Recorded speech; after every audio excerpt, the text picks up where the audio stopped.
नीचे स्तर से लेकर के ऊपर तक, नीचे स्तर से जो मैथ है ये एक एक चीज इनका बेसिक का सही हो जाना चाहिए।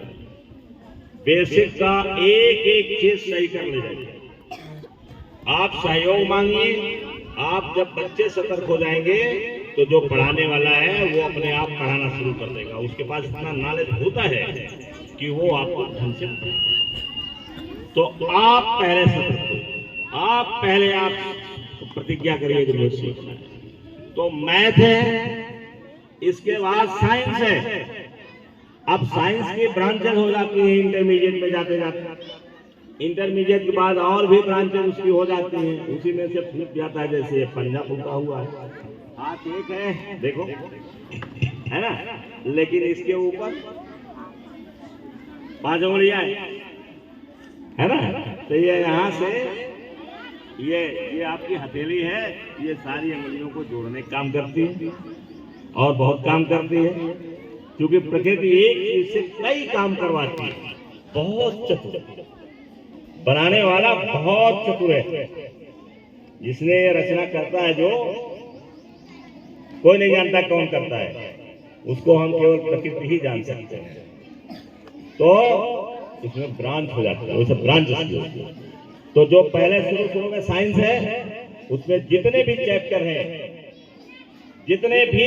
हैं, लेसन है, उसको आप बहुत अच्छे ढंग से तैयार करें। बहुत सिंसियर रहिए क्लास में, और क्लास में जाने के बाद होमवर्क करिए और जल्दी करिए होमवर्क। ये नहीं कि हम कल करेंगे, ये दिमाग में आना नहीं चाहिए। अगर ये आ गया दिमाग में तो आप अच्छे नहीं बन सकते, तो आप सड़क छाप रहोगे, जीवन भर रहोगे। तो वो है साइंस है, जिसमें फिजिक्स है, केमिस्ट्री है, बायोलॉजी है, इंटरमीडिएट तक की बात। इतनी चीजें हैं। आप इनको तैयार करिए और देखिए कितना अच्छा है। अगर मैथ आपका सही हो गया, मैथ आपका तैयार हो गया, मैथ में आप एक्सपर्ट बन गए, तो फिजिक्स आपको अपने आप आ जाएगी। एक चीज आपका सस्ता हो गया कि आप मैथ को खूब तैयार कर लीजिए, और फिजिक्स बोनस में थोड़ी मेहनत में फिजिक्स तैयार हो जाएगी। और बचता एक है केमिस्ट्री। केमिस्ट्री आपका बेसिक से केमिस्ट्री पर आए, ठीक, आप उसकी बेसिक्स जानिए। अब तक आप नहीं जाने हैं तो जानिए, केमिस्ट्री तैयार हो जाएगी। और देखो अगला जो विषय बायोलॉजी का है, बायोलॉजी आसान है, बायोलॉजी जल्दी तैयार हो जाता है। जितने बच्चे पढ़ते हैं बायोलॉजी, और इंटरमीडिएट में बायोलॉजी वाले ही टॉप करते हैं, क्योंकि मैथ छूट जाता है। बायोलॉजी में खूब ढेर सारा नंबर मिल जाता है, और जो टॉपर लिस्ट में रहते हैं ज्यादातर, 100% नहीं, ज्यादातर बायोलॉजी वाले रहते हैं। अब यहाँ पर भी देखो, जो यहाँ पढ़ रही थी काजल, यहाँ ही बहुत मेहनत करती थी, अब उसकी हैबिट पड़ गई, और वो अब की बार पूरे साइंस विंग में, माने स्कूल में सबसे ज्यादा साइंस वाले विंग में सबसे ज्यादा नंबर काजल का आया है। काजल के आया है, मेहनत किया है, क्योंकि वो आदत पड़ गई थी उसकी, यही मेहनत करनी, और सबसे ज्यादा नंबर पाई है। तो कहने का मेरा है कि आप साइंस को तैयार करिए। फिर तीसरा विषय क्या है? इंग्लिश। अगर इंग्लिश आपको नहीं आती है, कम आती है, तो आप उसकी बेसिक्स पर जाओ।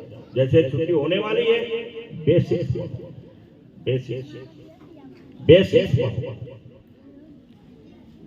एकदम बिल्कुल शुरू से आसान कम, केवल आपको खोल लेना है, देख लेना है कि ये ABCD ये लिखा कैसे जाता है, बड़ा वाला कैसे रहता है, छोटा वाला कैसे रहता है, फिर और कैसे है, फिर और कैसे है, फिर और कैसे है, फिर और कैसे है।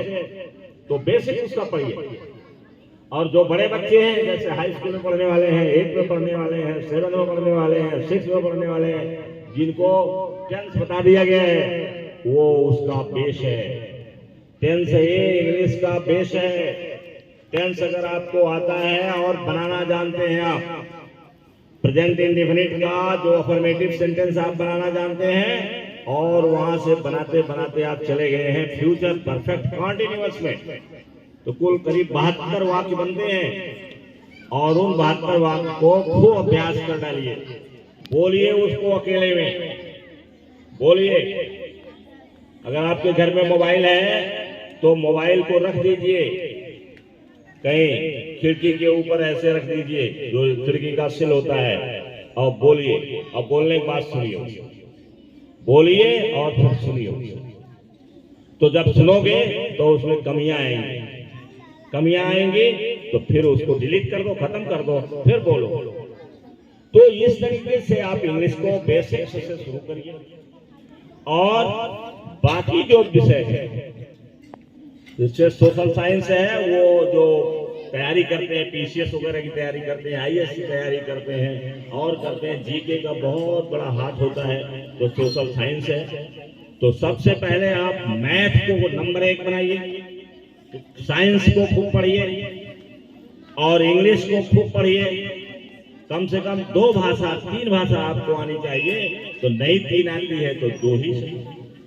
अंग्रेजी सीख लीजिएगा, आइएगा, कभी शहर में जाइएगा, किसी बहुत बड़े पद पर पहुंचने वाले होंगे तो दूसरी विषय भी सीख लीजिएगा।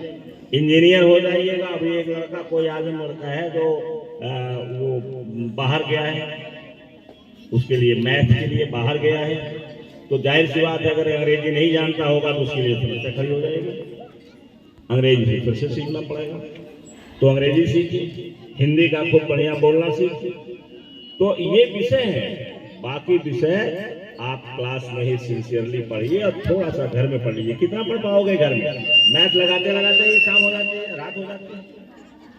मैथ ही एक विषय ऐसा लगाना शुरू कर दीजिए शाम को, तो पता चला कि रात हो जाएगी, 11 बज जाएगा और मैथ ही आपका नहीं खत्म होगा। इतना ज्यादा रहता है। तो उसी में हमें टाइम फिक्स करना रहता है, कितनी देर मैथ पढ़ेंगे, इतनी देर हम साइंस पढ़ेंगे, इतनी देर ये पढ़ेंगे, ये करेंगे। तो आप जो है बेसिक्स पढ़िए। बेसिक नॉलेज आपके पास होना चाहिए। हर विषय का जो बेसिक नॉलेज है उसी को। और कोई भी समस्या आपके सामने आती है बाद में चल करके, तो पहले उसकी जड़ जानिए। जड़ जानिएगा तो फिर उसका हल निकल जाएगा। जड़ का पता लगाइए कि कहां से है। जैसे देखो, कल एक घटना यहाँ घटी, मतलब आए थे हमारे पास, तो एक लड़का और यहाँ है, पता नहीं आया है नहीं आया, नाम बताने की जरूरत नहीं है, उसका अपमान लगता है, घर में होता है। वो यहाँ मेरे पास सूचना दिया उन्होंने कि ये लड़का गाली बहुत बकता है। तो मैंने स्कूल में पता लगाया, यहाँ जिस क्लास में वो पढ़ता है, मैंने पता लगाया कौन कौन गाली बकते हैं। तो पता चला कि किसी ने बताया इसी में से कि गाली तो यहाँ कोई बकता नहीं है, खुद बकता। गाली दूसरा कोई नहीं बकता है, यही बकता है। तब मैंने कहा ये गाली सीखता कहां से?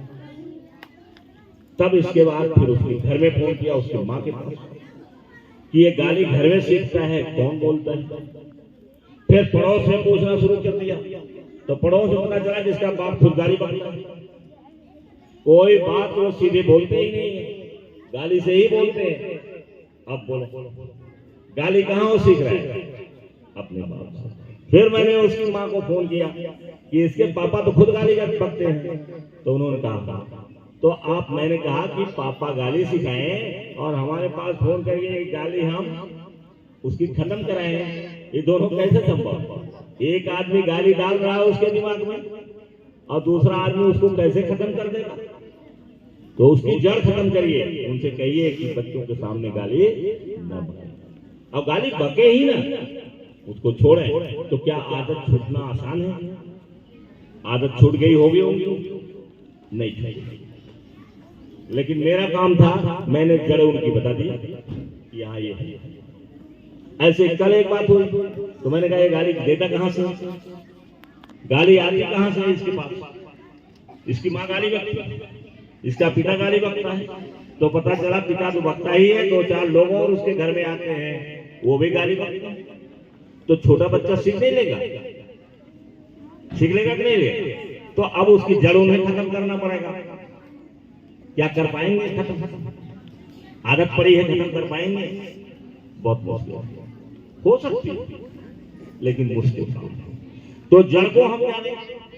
हम जड़ जाने हर चीज की, समस्या की जड़ जाने, और जब समस्या की जड़ जानेंगे तो समस्या का समाधान संभव। इसके बाद देखिए दूसरा पॉइंट है प्रैक्टिस का। इसका कोई विकल्प ही नहीं है, प्रैक्टिस का कोई विकल्प नहीं है।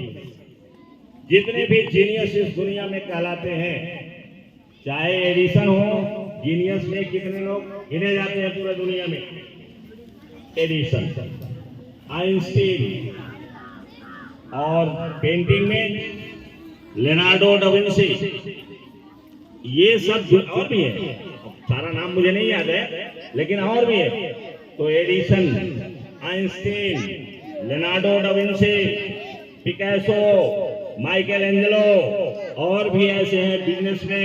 बिजनेस में इस समय इलान मस्क को कहा जाता है दुनिया का सबसे जीनियस है।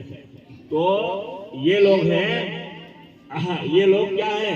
इन्होंने प्रैक्टिस किया है, इन्होंने प्रैक्टिस किया है अपने जीवन में। जैसे कहा जाता है कि जब बल्ब बना रहे थे एडिसन तो 1000 बार फेल हो गए, कोई गिन नहीं रहा था।